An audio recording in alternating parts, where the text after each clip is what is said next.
All right, welcome to Witchpolice Radio. I'm here with a returning guest and a someone who's been a guest host on an episode last year. So you've been kind of very involved in the local podcast community, and we'll get into all of that about why sort of I feel like, I mean, we met years and years ago on an episode of hmm the podcast when you were playing with an unrelated band here.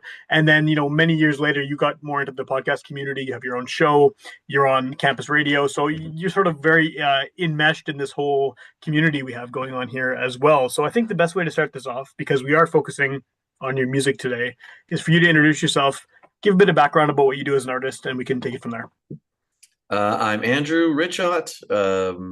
I've been in doing solo stuff on and off since about 2013, probably longer than that. Four-track record or four-track recorders and stuff in the Yeah. late 90s. But it really picked up around the pandemic, and I've done, I think, three albums and two EPs of music that were relating to the caregiver's journey that I was going through with my wife who passed last year. So from 2020 until 2024, I was her caregiver, Yeah. and most of the music is centered around how we were feeling, how I was feeling, and then just other random stuff that was happening that was affecting us during that time.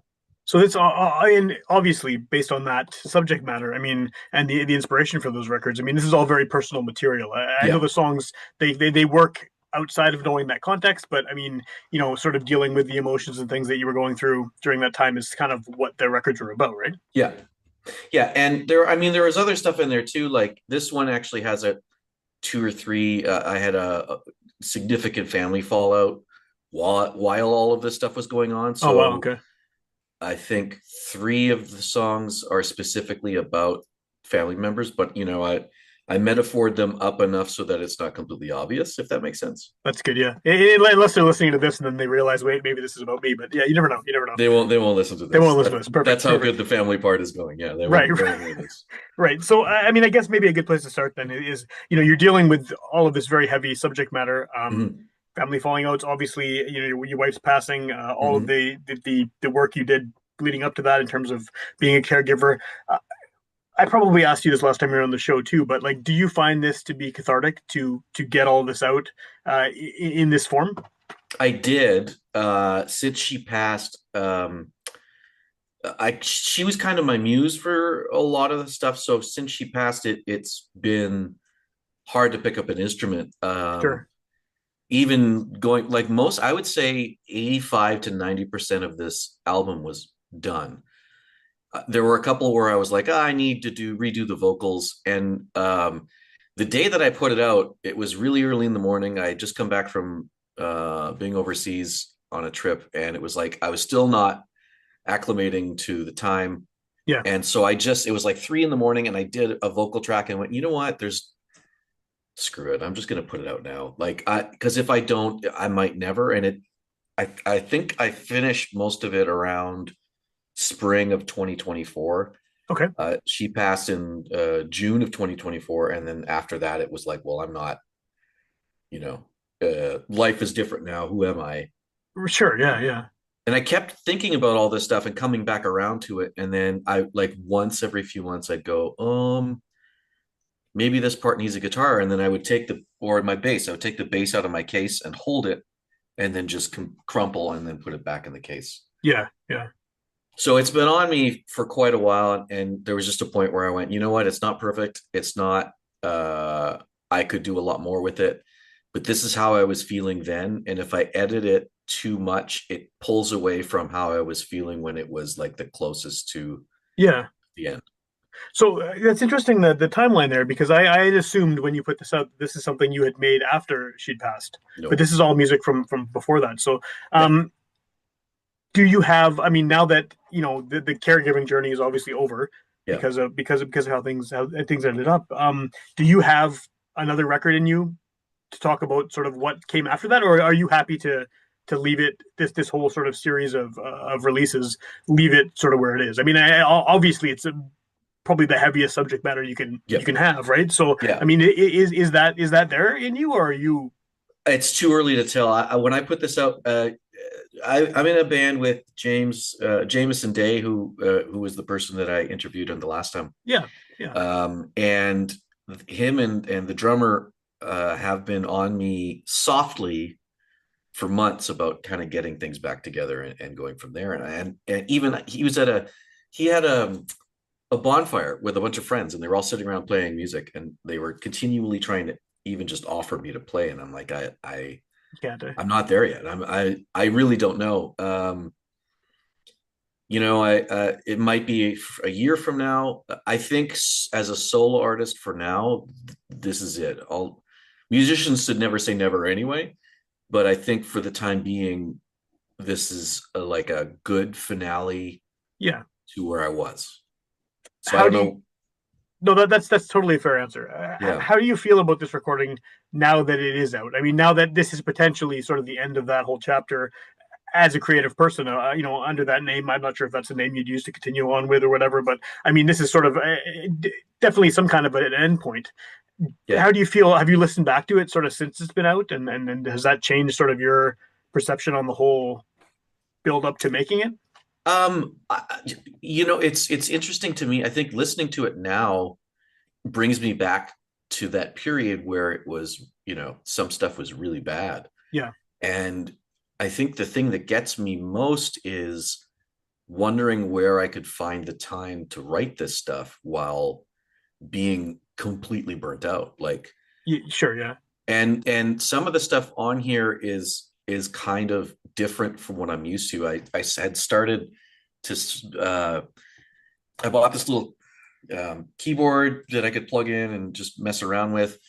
And you hear it a lot more on this stuff than on anything I'd done before. I don't know how to play piano, so it was just like, well, if I do one track with this note and one track with that note, maybe it'll, And so I could hear my musical.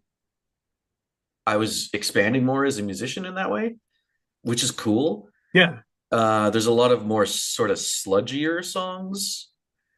But the last song on this album is actually a recreation of a song from my first solo album that I was never happy with. Okay, It's okay, it's it's almost exactly the same musically, but I've changed the lyrics to be about. Uh, I changed the lyrics to be about a specific thing that my wife did. We went to Mexico for her to get a procedure. So the album is the How Strength Creates Tolerance.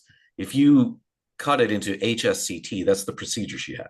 oh, interesting. Okay, okay, and that's what you have on the album cover too. The initials are there, not there Yeah, full written out. Okay, okay, yeah. So I can't. It's a stem cell transplant. And so a lot of this stuff was sort of written around that time, which was 2021. And her going into the hospital for significant periods of time are it's a lot of it is around that. okay, okay. The last song is sort of like keep it together as long as you can, basically. And it mirrors the last song on my first solo album, which was similar in that I was going through something really dark then too. Okay, okay. Do you feel like you're the type of creative person who not needs dark emotions to create, but do you need that like deeply personal connection to be able to do something like this? Like, is there Yeah, assuming you get back to playing music, are we going to hear just like some album about nothing from you at some point in the future? Like, that's kind of I what I don't mean. think so. No, Even the lightest stuff has like I love writing something that's obvious to me that isn't obvious to anyone else, or yeah, that they can look into it and be like, oh, I recognize whatever that is to something. That's sort of my jam. Even in the band there's some Dark Star songs that, like, specifically one called Crooked Ice, that is, it sounds like it's, talking about someone not falling through the ice, but it certainly isn't that. right, right. Like, so I enjoy that, the depth. It's a therapy process for me. Sure. Well, and it's Yeah. interesting that you say that too, because not the therapy part, but what you just said before that, because on your Bandcamp you have the little button where you can click for lyrics. It Mm-hmm. also has these kind of like one paragraph descriptions of what the song is about, and they're not super specific. I mean, some of them, like you said, some of these songs are about people that you're trying to be somewhat vague about, and Yeah. that's there too in the descriptions. But I guess like, why was it important for you to include those? Um, I think a lot of the time, a lot of people don't sort of know where it comes from, or don't have the, there's people that will listen to it surfacey and people who will want to know a little bit more. Of course, yeah. That's I with don't want to, anything. Yeah. yeah, I don't want to give everyone everything. I want to give them enough to go like, wonder what that could be. So that if you're really listening to it, you might sort of understand where I'm coming from. Okay. Okay. Yeah. But you wanted to It's keep it like, vague enough that it's not yeah, like, yeah, hyper specific. Yeah. Okay. yeah, Okay. this one's about my mom. I don't want to, Right. Well, that takes away from the relatability too, right? I mean, yeah, if it's just like some experience that other people may have had with other family members or whatever, I mean, they can at least put themselves in that place. But yeah, if you're naming names and stuff, it kind of yeah, as fun as that might be, it sucks people out of the universality of it. exactly. And she'll never hear it. And she'll never know which one of them was about her, but there is one about her. Right. Now Right. that I've said that, I might as well just leave it. Yeah. No, that's yeah, for sure. Um, so I know you mentioned the keyboard thing and then sort of the sludgier vibe of Mhm. some of these. Is that I mean, sonically, it does still sound like other stuff. I mean, obviously, you have Yeah. a feel that you've sort of developed over the course of doing this solo project. And do you think there's been, aside from the instrumentation thing, I mean, has this been sort of a natural progression with the sound, or are you actively trying to sort of make alterations from record to record?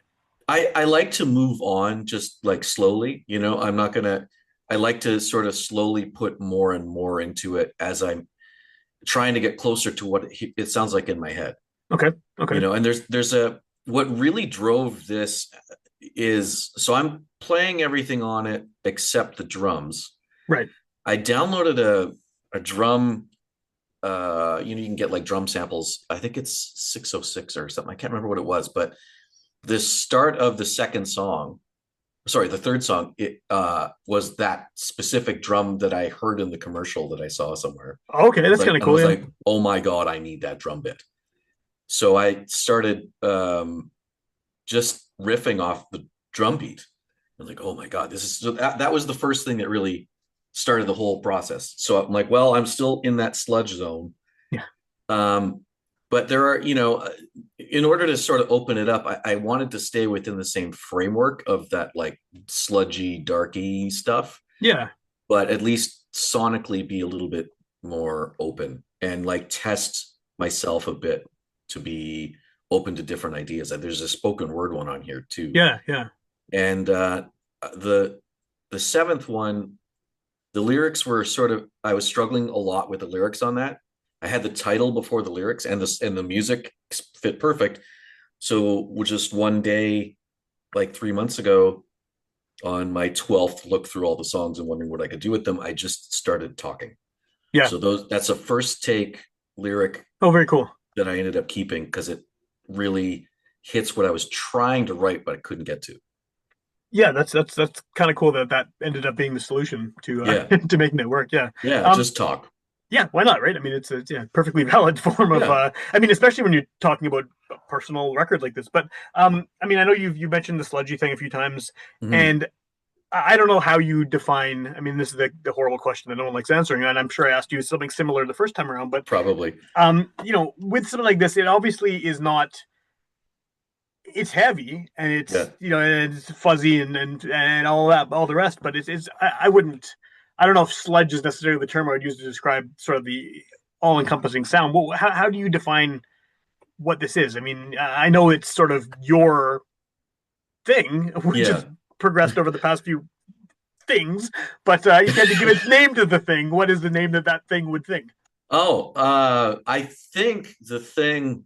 Oh, now I'm doing it. Yeah, The reason I call it sludge is because when I listen to a couple of the songs on here, and more specifically, I'd say that my last cover album and the yeah, stuff before that, it's like you're walking through mud, I can see that. Yeah, yeah. and it's, It's slow and almost atmospheric kind of. yeah, Not like you're not in like a yeah, wiping it from your glasses, so there's still stuff there that's bright or sure. like melodic, but there's still dirt all over you. It's kind of the way that I feel about the way that it sounds. No, that's a good actually, I like the stepping in mud because one of my favorite descriptions of dub reggae is it sounds like you're stepping in glue. Same thing, everything's Yeah, slowed right the hell down, and it's and so yeah, it's interesting that two completely different genres could have that same feel to them. And yeah, I get what exactly. you're saying for sure. Is that something that you sort of developed from based on stuff that you were listening to, or is that just sort of how this comes out?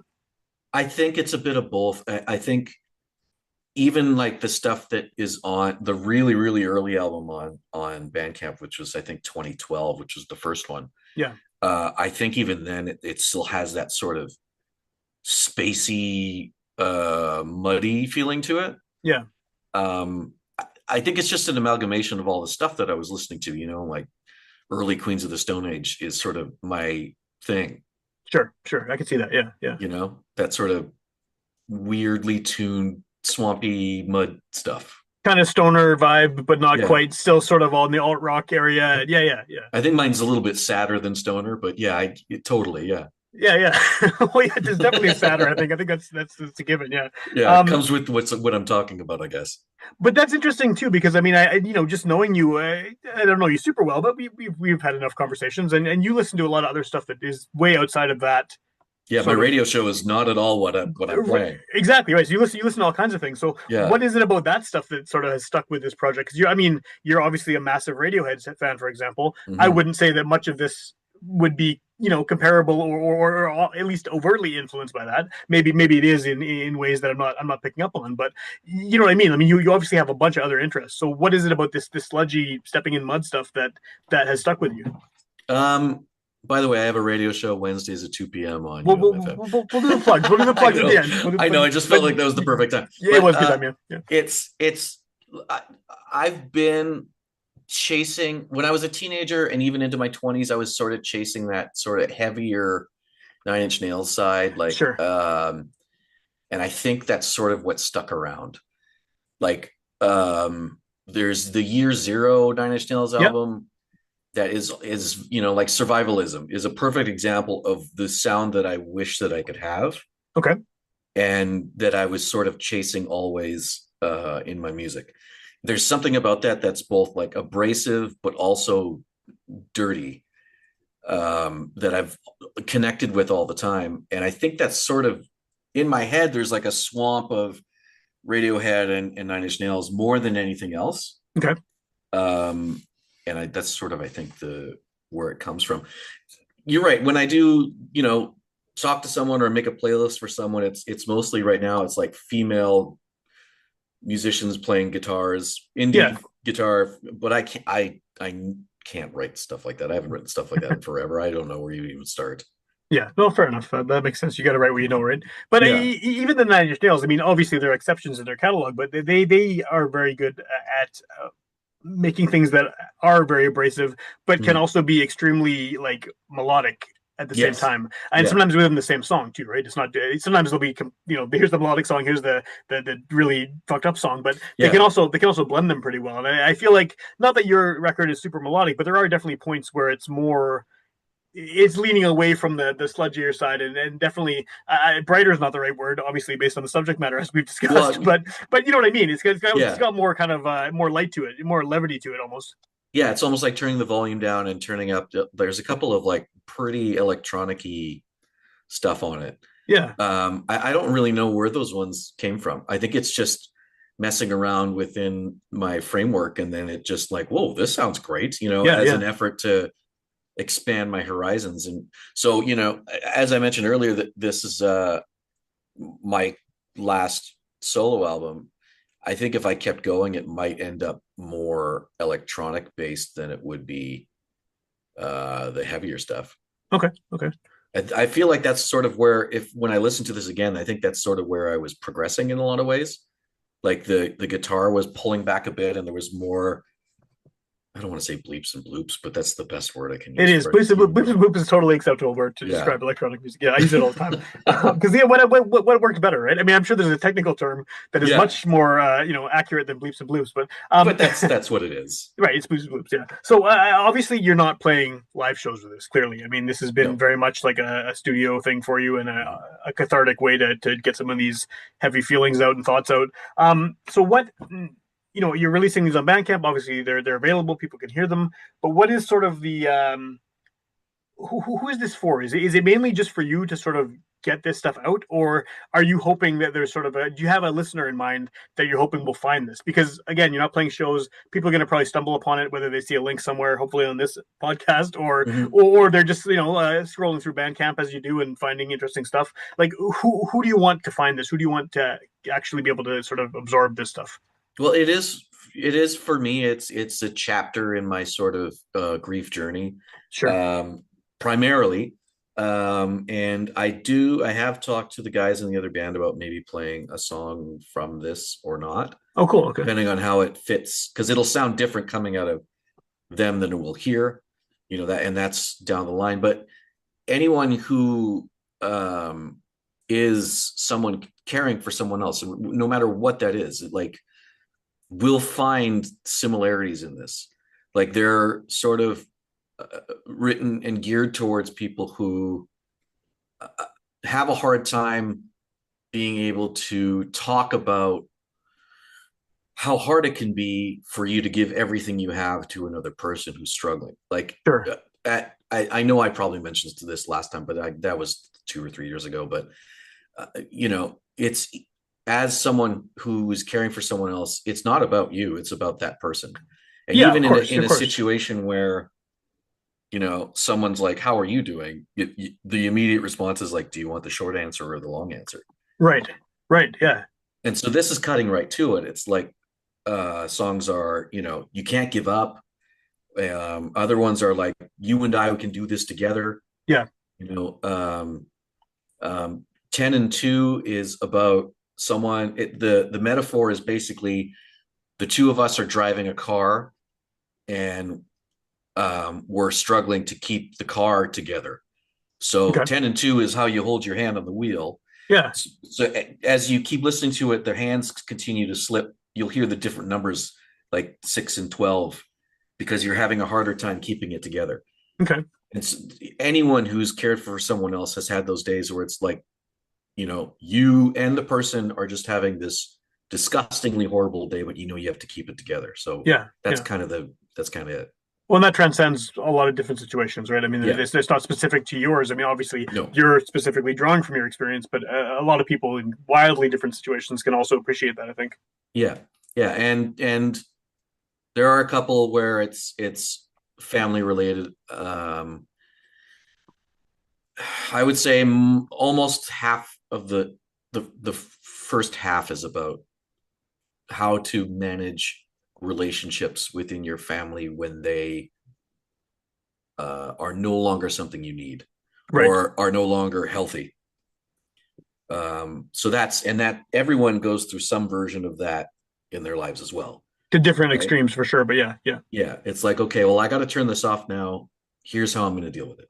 that makes sense. Yeah.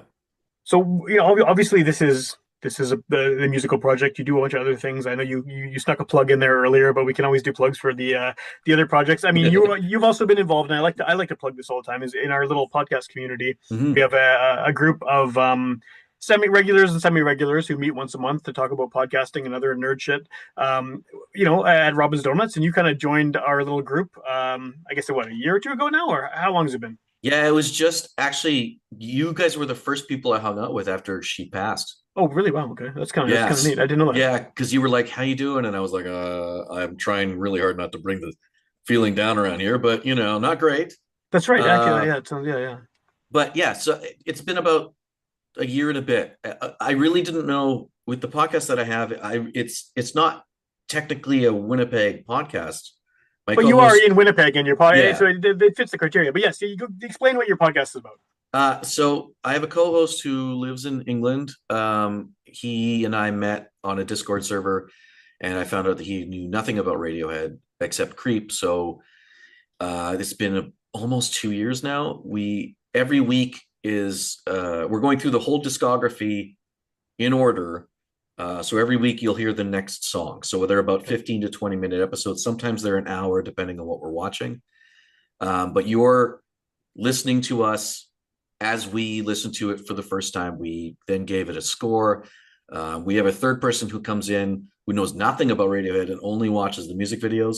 Okay, So, okay, and that's all you get. So those are up on Vimeo and some of them are on YouTube. Um, And yeah, we're I think this week was episode 130 some 140 something. How many songs are in the catalog? I know you keep track of this stuff pretty meticulously, right?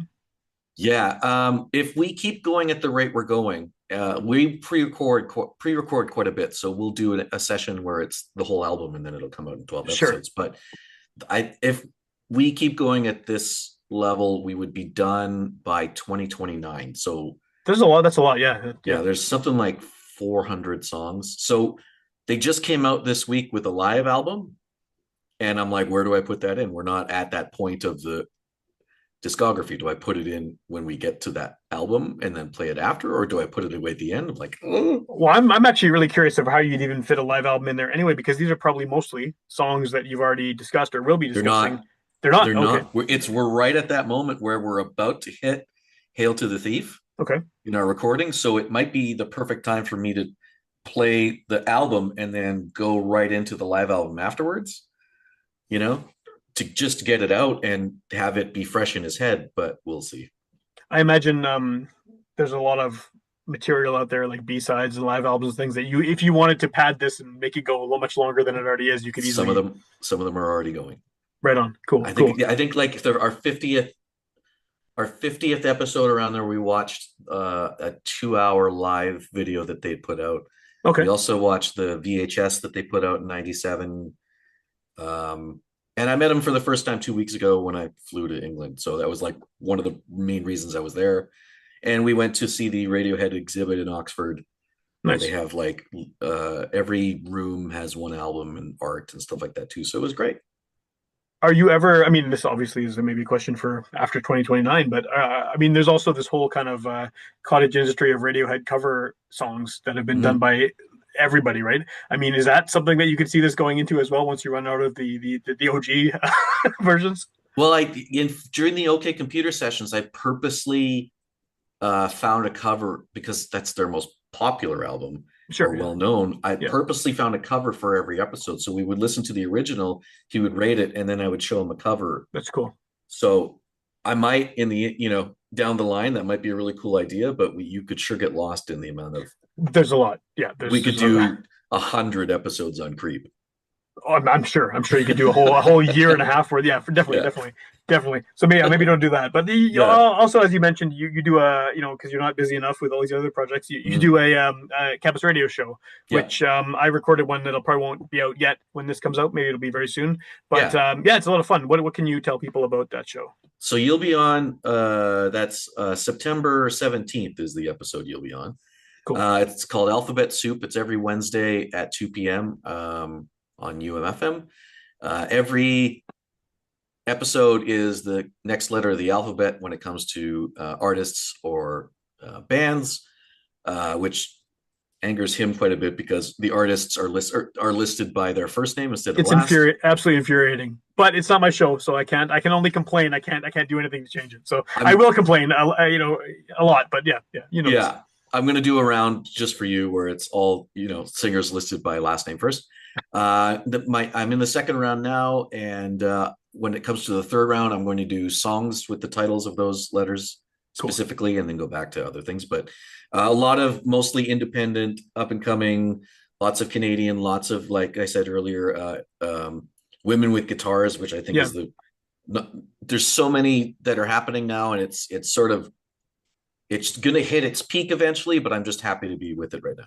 Cool. And then obviously there's various places online where people can find all of this stuff. Let's Mm-hmm. start with the record. Well, we've mentioned Bandcamp a few times. What Yeah. what do you have as far as online presence for this project? There's 8 releases that you can find on my Bandcamp, lift.bandcamp.com. Okay. You can Lift with get an E. Lift with an E. Thank you. You can Oh, I get mean, it'll say in the title of the thing, so people should be able to figure yeah. that out. But yeah, yeah. You can get all the discography for $37. That's 8 releases. Woo! Or the new one for $8. I'm not putting it on Spotify or whatever because that's too expensive. Yeah. And And you'll make point 0.00037 yeah, cents. So yeah, it's not worth it. Yeah. yeah. And that's it for that. The radio show is alphabetsoup.umfm on Instagram, where you can find all the old episodes, which are on SoundCloud. And the podcast is Head Full of Radio, which is available anywhere you find your podcasts. Awesome. Awesome.